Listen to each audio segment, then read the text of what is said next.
All right, guys, welcome back to the channel. So today we're taking a look at my Tesla Model S. This is a 2015 Tesla Model S. I want to give a one-year overview of how this car has been for me for the last year. I bought this used in February of 2021. It's now February 2022. I've had it a year. I've put about 16,000 miles on it. I bought it with about 55,000 miles.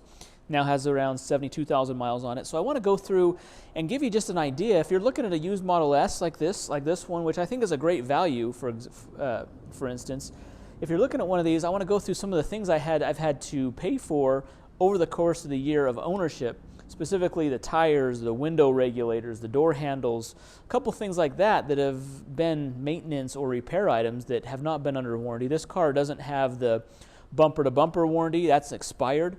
It does, however, have the battery and drive motor warranty until June of 2023. So I've got about 16 months of kind of powertrain battery warranty left. So thankfully I have that. But as far as any other things like the window regulators that I've had to replace or the door handles not coming out, things like that are not covered under the powertrain warranty.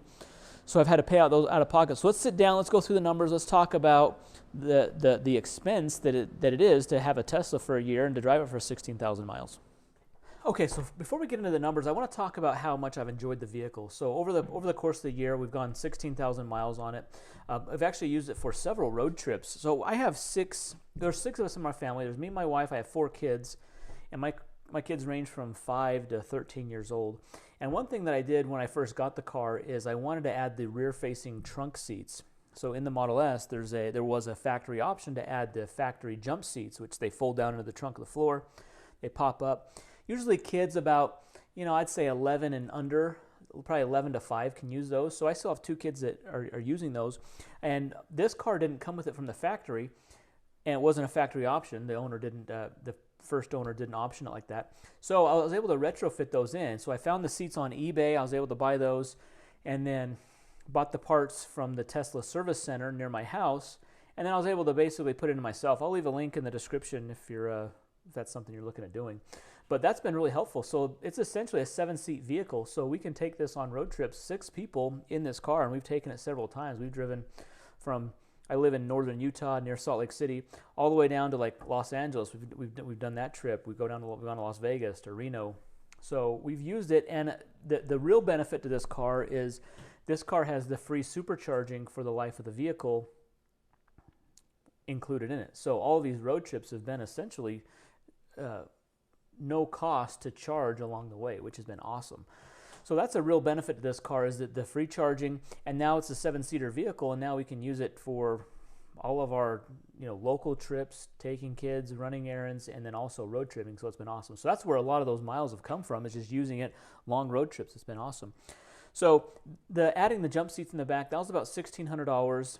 I had to buy the seats used. I found them on eBay, like I said. So if you can find a car that has it, but it is rare to find like the car and the spec that you want and with those seats. So it's easier just to find the car and the options you want, and then you can add those seats in after the fact. And that's kind of what I did. I did have to take it to a body shop to install a rear reinforcement bumper. Tesla won't sell me that part directly.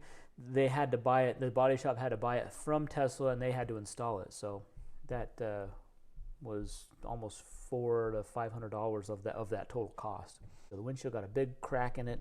It was unrepairable. I had to fix it. I had a $500 deductible on my glass windshield coverage, so I had to pay $500 to fix that. And that would have been the case any vehicle if I was driving, and that would have broken. So that's not Tesla specific, but that was an expense that I incurred.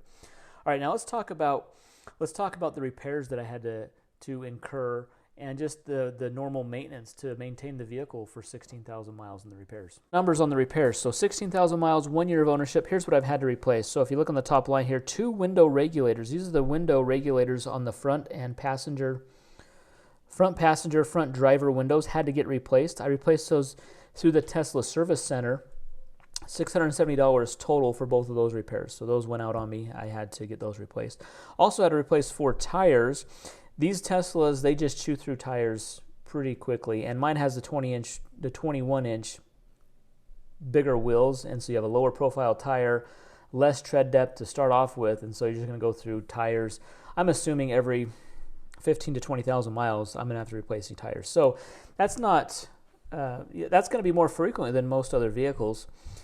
Now, I did have the door handle. It was the rear passenger door handle it extended out, but it would not open the door, so it kind of froze up on me. There's a repair kit. I did this myself. It was $60 for the repair kit. I bought that. I watched a couple videos, and I was able to figure out how to do that. So $60 for that. And then most recently, just a few days ago, so this is in my 12th month of ownership, I took it into the dealer because I had coolant on my garage floor. I took it in. It was leaking coolant from what they call the four-way valve under the front trunk. It was leaking. Apparently that's a common issue. And $232 was the cost for that. So that was done at the service center. So total over the course of a year, $1,752 in repairs and maintenance items, tires included. Tires is almost, $800 of that. I also took it in June to get the annual servicing. Now, the previous owner purchased a extended service plan for 8 years, so every year on the anniversary of the purchase date, I can take the car into the service center, and it's been prepaid, so it gets all the servicing done. Now, there's not a lot of like servicing as far as maintenance is concerned. Like when I took it in June, they did the air conditioning service on it. That's part of the every 2 years they're doing that on the annual, every 2 years for this one. They're basically just checking your tires, they're checking your coolant, they're checking your brake fluid level, checking the brakes. They're just checking things. They'll replace the windshield washer fluid, they'll replace the wiper blades if they're worn down. So there's not a lot of like extensive servicing. There's not a lot of fluids to change out. So it's pretty minimal as far as the annual servicing on that. But so this is a 2015 Tesla Model S, and these are just a few of the things. So this isn't, obviously this is a used vehicle. I bought it used, knew this car was $125,000, and I bought it for significantly less than that. So obviously, the trade-off is I bought a used car, there's going to be used items. So just like any other used vehicle purchase, there's going to be items that come up. These are specific to Tesla. It seems like these items here, the regulators, the coolant valve, the door handles on these, they're known problems for these Tesla Model S's. Okay, knowing that the car had these issues, would I buy the car again based on my experience over the course of the year? And the answer is yes. Even though they're not cheap fixes, almost $1,800 in repair and maintenance of the vehicle. I mean, that's not cheap, but it's also not super expensive either. I thought it was pretty reasonable.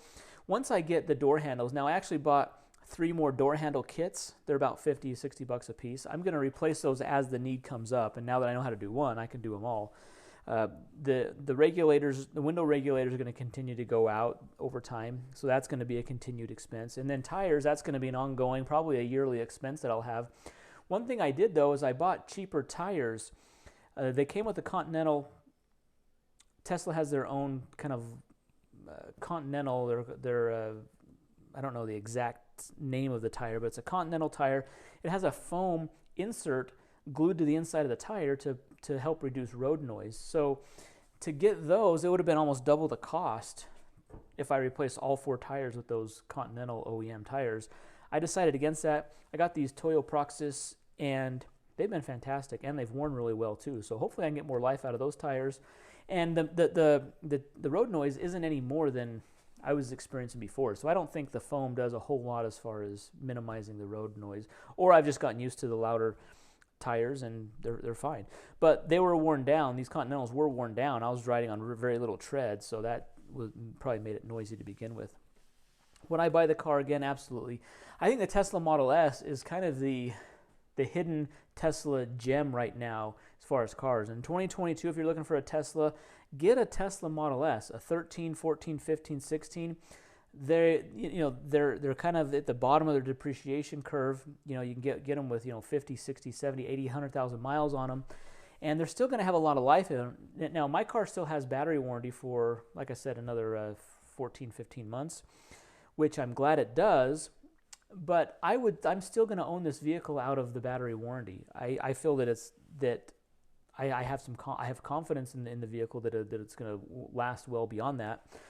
there's going to be things like this, just little repairs here and there that are going to come up that I'm going to have to pay for out of pocket. But the fact that this has free supercharging for the life of for as long as I own the car, that's a huge benefit that I've taken advantage of. I probably did 5,000 miles this year of road trips where I used the free supercharging, and if I was in a gas car, I would have paid several $100s in gasoline charges, and I paid zero to travel in this. Now, I am concerned, after the battery warranty wears out, what happens?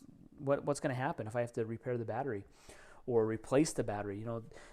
Estimates are that it could be over $20,000 to $22,000 for Tesla to replace the battery in this car. That's a huge expense.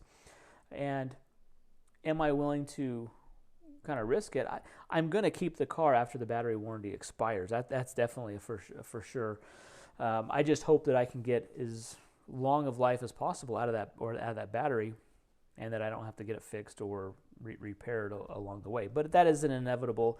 And hopefully, as these cars, more and more of them need battery replacements, there'll be cheaper, better alternatives to replace the batteries in them. Because really, once the battery's going to go out, but as far as the drivetrain is pretty bulletproof as far as the electric motors are concerned. So I think it's going to be a very good long-term vehicle, and am prepared to keep it on a long-term basis. I didn't calculate my like cost per mile. I have solar on my roof at my house. I've also used the free supercharging.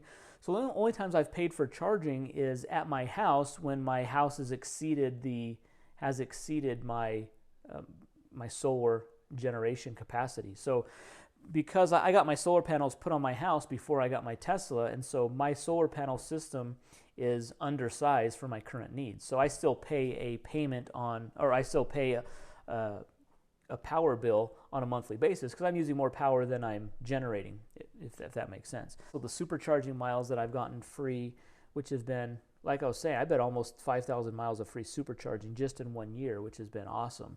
So we've really taken advantage of the free supercharging option on this car. So I would say if you're looking for a Tesla, now while the Tesla values are inflated as far as the new ones, and the new ones are delayed, look at a Model S. This Model S has been great. You get a lot of the same great features, but you're just paying a lot less with the depreciated value of these cars. So this has been a great car. I love the car. This one's a P85D. The performance is awesome. 0 to 60 is like 3.1 seconds. Super quick. The charging, if I was to charge up to 100%, it's around 240 miles is the full battery capacity. When it was new, it was like 253, so it's only degraded a little bit, 15 miles or so degradation of the battery, which over 72,000 miles, that's pretty awesome as far as how well the battery is held up. So I highly recommend this car. This has been a great car. I'm glad that I got it. I'm glad that I have it. I'm going to continue to keep it. It's been a great daily vehicle and road trip or family tripping vehicle as well. So guys, hopefully that at least gives you some perspective, some things to expect, some things to consider if you're looking at a used Tesla Model S. I think knowing what I know now, I wouldn't shy away from a used Tesla. Even though there's these things that come up, door handles, window regulators, things like the coolant valve, things like that are going to come up on really most vehicles anyways. So it's not like, I don't think it's it's not out of the norm. Once I get these kind of quirky things taken care of, once I repair the door handles and the regulators, there's upgraded parts to be able to fix those, so there's not an issue anymore. Once those are kind of out of the way, really the only concern is just making sure the battery, just hoping the battery holds out for me as long as possible. And there's been some great results and some great data on the batteries. The batteries on these cars lasting a long time, and they're still going. So anyways, I hope you found that helpful, at least entertaining or informative if you're looking at a used Tesla Model S. We've really enjoyed it. Hit that thumbs up button, subscribe to the channel for some more great Tesla content, and we'll see you in the next video. Thanks.